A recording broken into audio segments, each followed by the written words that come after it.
সকাল থেকে মা তুমি বাদাম ভিজিয়ে রেখেছো, কি ব্যাপার, কি বানাবে? বুঝতে তো পারছি না। বাদাম দিয়ে কিছু বানাবে?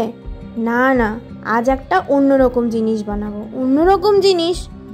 আরে দেখোই না, প্রথমে বাদামের খোসাগুলোকে ছাড়িয়ে নিতে হবে। তার জন্য তোমাদেরকে বাদামগুলো আগে থেকে ভিজিয়ে রাখতে হবে। এরপর এই বাদাম খোসা ছাড়িয়ে একটা মিক্সিং জারে নিয়ে ভালো করে পেস্ট করে নিতে হবে। ঠিক যেমন এরকম একটা স্মুথ পেস্ট হয়েছে, ঠিক তেমন।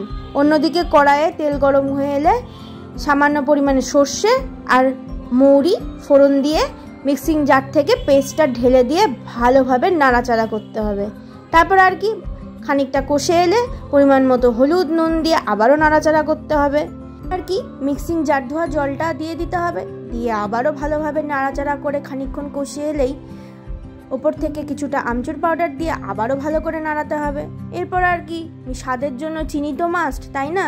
তোমরা তোমাদের প্রয়োজন মতো চিনি দিয়ে দেবে। ব্যাস, খানিকক্ষণ ফুটে এলেই তৈরি বাদামের টক। আরে বাস, এত সুন্দর দেখতে মা! আরে হ্যাঁ হ্যাঁ, স্বাদেও কিন্তু ততটাই সুন্দর। দেখা হচ্ছে নেক্সট ভিডিওতে, বাই।